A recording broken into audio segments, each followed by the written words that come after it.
परभणीत जिजाऊ ब्रिगेडतर्फे जागतिक महिला दिन उत्साहात संपन्न.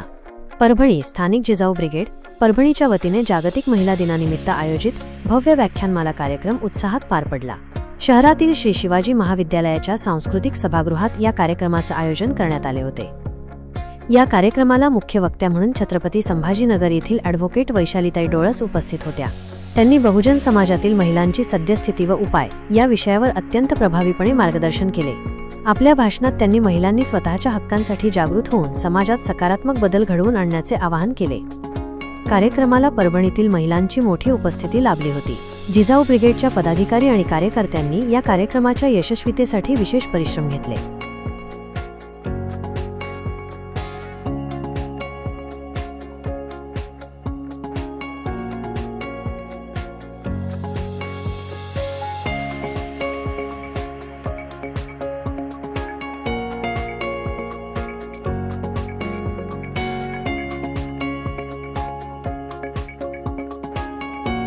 सत्ताधारी कोण आहे आणि सत्ताधाऱ्याला काय अपेक्षित आहे हे काम करण्याचं काम तुमचं माझं नाहीये.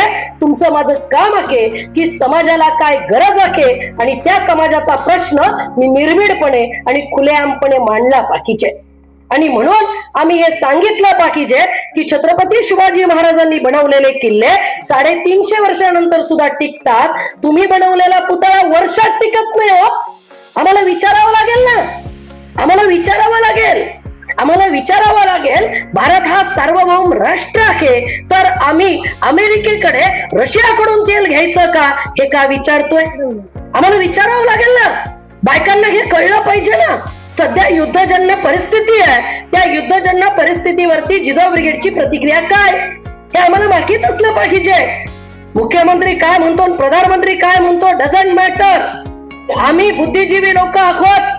आम्हाला आमच्या राष्ट्रानं तो अधिकार दिलेला आहे. एक नागरिक म्हणून माझी काय भूमिका आहे हे जिजाऊ ब्रिगेडच्या कार्यकर्ता असलेल्या बाईला सुद्धा कळलं पाहिजे. तेवढी जाण, तेवढी प्रगती, तेवढं वाचन आणि तेवढा समाजातला वचक आमचा कायम असला पाहिजे. आणि तो जर तुमचा निर्माण झाला ना, तुम्हाला कुणीही अडवू शकत नाही. माझा एक अनुभव मला आवर्जून आपल्या बायकांना सांगायचा आहे. सर, माझं घर बांधणारे एक बिल्डर होते. त्यांच्या आई वारल्या आणि म्हणून मी त्या अंतिम संस्कारासाठी स्मशानात गेले. हा माझा जिवंत अनुभव आहे. आणि तिथं गेल्यानंतर काही वेळ होता बॉडी यायला आणि आम्ही वाट पाहत होतो. मग आजूबाजूच्या ते बौद्ध होते, ते बायका बुद्धिस्ट होते. मग आम्ही वाट पाहत होतो आणि त्या बिचाऱ्या आया बाया चर्चा करत होत्या. त्यांची चर्चा काय होती माहितीये का?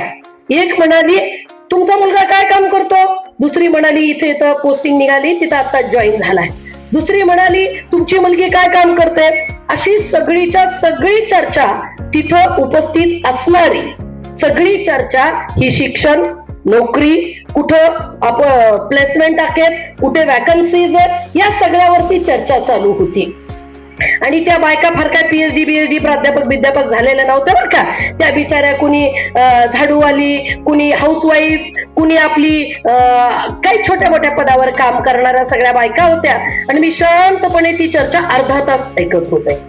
त्याच्यानंतर काही दिवसात मला योग आमच्या नातेवाईकाच्या अंत्यसंस्काराला जाण्याचा आला. मी तिथे पण गेली. तिथं पण वेळ होता म्हणून चर्चा चालू होती. हे मी एकही अक्षर तुम्हाला खोटं सांगत नाहीये. मग बाया गप्प बसतात का? स्मशानात जा नाही तर काही जा, आम्ही मुर्दे जिवंत करू शकतो इतकी ताकद आमच्यात. मग आमच्या बायका चर्चा करत होत्या. तिथं काय चर्चा करत असतील सर?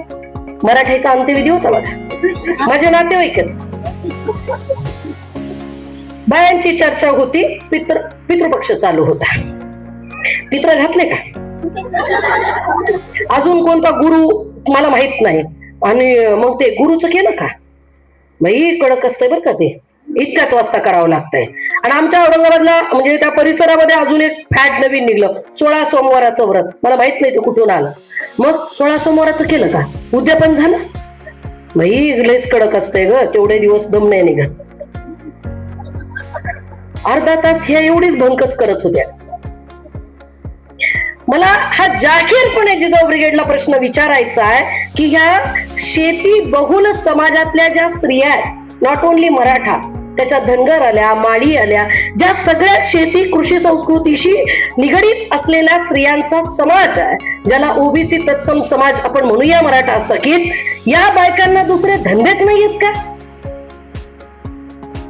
काही धंदेच नाहीत का? मला कोणचा गुरु आला, कोणचा उपवास आला, कोण एक लोटा जल सब समस्या का हल करत बसताय, कोण पहाटे 4 वाजता मंदिरात चाललाय, यांचं लेकरू किती वेळा यांना माहित नाही, त्याला कोणता विषय अवघड जातो ते त्यांना माहित नाही, पोरगी काय करते त्याचा पत्ता नाही, एकतर मग मंदिरात, एकतर उपवासात, नाही तर ह्या कुठं दिसतील? इंस्टाग्रामवर. म्हणजे तुम्ही मला नावं ठेवून जा, मला काही घेणं नाही, पण हा माझा जिवंत अनुभव आहे की आमच्या चर्चा कोणत्या, आमचा विषय कोणता, आम्ही पुस्तकं किती वाचतोय. जिजाऊ ब्रिगेडच्या अधिवेशनामध्ये मी स्पष्टपणे सांगितलं, राष्ट्रमाता जिजाऊंचं चरित्र, क्रांतीज्योती सावित्रीबाईंचं चरित्र, छत्रपती ताराराणींचं चरित्र, ताराबाई शिंदेचं पुस्तक, मुक्ता साळवेचा निबंध, त्याचबरोबर तानुबाई बिर्जींची पत्रकारिता आणि येसू राणींचा संघर्ष आणि संत चळवळीमध्ये असलेल्या ज्या स्त्रिया होत्या, बहिणाबाई असतील, बसवेश्वरांच्या चळवळीत असलेल्या महाक्कम देवी असतील, सोयराबाई, म्हणजे ह्या सगळ्या ज्या स्त्रिया आहेत संत, या सगळ्यांचा अभ्यास किमान जिजाऊ ब्रिगेडच्या बायकांनी केला पाहिजे. किमान एवढा सिलेबस आपला आपण ठरवूनच घेतला पाहिजे की आपलं कसं आहे माहिती का, अमेरिकेत हे चांगलं आहे आम्हाला माहिती आहे, जर्मनला हे चांगलं आहे आम्हाला माहिती आहे, नाही का, पण तुमच्या देशातल्या काष्टा साडी घालणाऱ्या, कपाळभर कुंकू लावणाऱ्या स्त्रिया घोड्यावरती मान ठाकून लढल्या, याचा अभिमान नाही तुम्हाला? शेतकऱ्यांच्या पोरी आहेत सगळ्याच्या सगळ्या. अरे जगातलं 1882 ला जिनं स्त्रीवादाचं पहिलं डॉक्युमेंट लिहिलं, ती ताराबाई शिंदे बुलढाणा आहेच किती, इथून बुलढाण्याची आहे. भगिनी भाव, जसा पुरुषांचा बंधुभाव, ही कन्सेप्ट जागतिक लेवलला फेमस आहे की बाबा ब्रदरहुडनेस असला पाहिजे, बंधुभाव असला पाहिजे, तसा भगिनी भाव असला पाहिजे, ही मांडणी ताराबाई शिंदेंनी 1882 ला केली. जगातल्या सगळ्या स्त्रीवादी संघटनांनी हे स्त्रीवादाचं पहिलं डॉक्युमेंट आहे म्हणून मांडलं. माझा प्रश्न आहे, जिजाऊ ब्रिगेडनं त्याच्यावर चर्चासत्र ठेवलं का? ठेवायला पाहिजे ना. आम्ही या देशातल्या पितृप्रधान व्यवस्थेला, पुरुष सत्तेला आरोपीच्या कटघऱ्यात उभं करून ताराबाई शिंदेंनी प्रश्न विचारले. आजच्या पुरुष सत्तेला याच कटघऱ्यामध्ये उभे करून आम्ही काय प्रश्न विचारू शकतो याचा अभ्यास आम्हाला करावा लागणार नाही.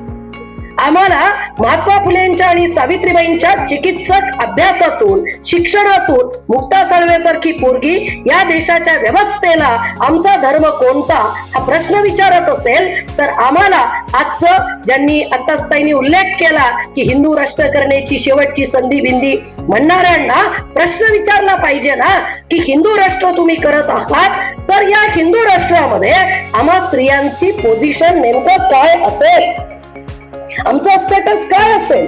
भारतीय संविधानानं या देशातल्या स्त्रीला सगळ्यात पहिल्यांदा कायदेशीर माणूस केलं. त्याच्यापूर्वी या देशातली धर्मव्यवस्था, या देशातली राजकीय व्यवस्था तुम्हाला मला माणूस मानतच नाहीये. ती तुम्हाला मला दुय्यम, खालच्या पातळीवरचं आणि डॉक्टर आहा साळुंखे सरांच्या भाषेत सांगायचं तर अवर्ण मांडताना दिसते. सती म्हणून जाळणारी, विधवा म्हणून नाकारणारी, बालविवाहातून तिचं कौमार्य आणि तिचा निर्णयाचा अधिकार नाकारणारी व्यवस्था तुमच्या माझ्या देशातली होती. मग कोणत्या संस्कृतीवर आम्ही प्रेम करायचंय हे आम्हाला ठरवावं लागणार ना. मग आम्ही हा प्रश्न का विचारू नये हिंदू राष्ट्रवाल्यांना की बाबांनो, तुम्हाला जे हिंदू राष्ट्र बनवायचं आहे त्याच्यामध्ये आम्हा स्त्रियांचं अस्तित्व, हक्क अधिकारांची भाषा नेमकं कोणत्या प्रकारची असणार आहे, कोणती असणार आहे? आपण विचारलंय का त्यांना? आपण एकतर विरोध करतो किंवा बोटचेप्या भूमिका घेऊन बाजूला होत चाललेली माणसं आहोत. आणि आपलं एकच आहे, आपल्याला काय करायचं त्या राजकारणाशी, आपला काय संबंध त्या राजकारणाशी, आणि आपलं कोण ऐकतंय? मग घ्या 60 रुपयांनी गॅस सिलेंडर महाग, पेट्रोल महाग, तेल महाग, लाडक्या बहिणींनो झालं ना सगळं महाग. 1,500 तोट्या भरल्या काय तुमच्या सरकारनं? यासली लाचारी नकोय आम्हाला. आम्हाला कुणाचीही कीव, भीक, सहानुभूती, कुणीतरी आम्हाला म्हणून आमच्या पदरात काही टाकावं, इतक्या गाया गुजरा आहोत का आम्ही? इतक्या गाया गुजरा आहोत आम्ही? अरे या देशामध्ये एक जिजाऊ बाखेर पडली, तिनं 2 छत्रपती घडवले. एक सावित्रीबाई बाखेर पडली, पुण्याची विद्या अख्ख्या भारतभर नांदायला पाठवून दिली. आणि आम्ही इतक्या गरीब आहोत की 1,500 आमचं सगळंच होणार आहे आता. आणि एवढ्यात आमचं घर चालतं आणि बस तिकीट फुकट मिळालं ना आम्हाला, अर्ध तिकीट झालं ना आम्हाला. काय भीक वाटायचा धंदा लावलाय सगळा. आम्हाला आमची पहिल्यापासून वराडा सेवा संघाची मागणी आहे की सरकारनं आम्हाला काय फुकट द्यावं, KG to PG एज्युकेशन आम्हाला मोफत आणि सक्तीचं द्यावं. सगळ्या स्त्रियांना, पुरुषांना, सगळ्या जाती धर्मातल्या लोकांना आमचा कुणाशी द्वेष नाही, राग नाही. कारण जर जन्मतःच या देशाचं नागरिकत्व प्रत्येकाला मिळत असेल तर प्रत्येकाला नागरिक म्हणून तो हक्क मिळाला पाहिजे. आणि दुसरं आणि महत्वाचं म्हणजे आम्हाला काय मिळालं पाहिजे मोफत, तर आरोग्य. कोरोनाच्या काळामध्ये जे हाल झाले आरोग्याचे, त्या बाबतीमध्ये आमची ही स्पष्ट भूमिका आहे की आम्हाला सगळेच्या सगळे हॉस्पिटल्स मोफत करा, बाकी आम्हाला काहीही फुकट देऊ नका.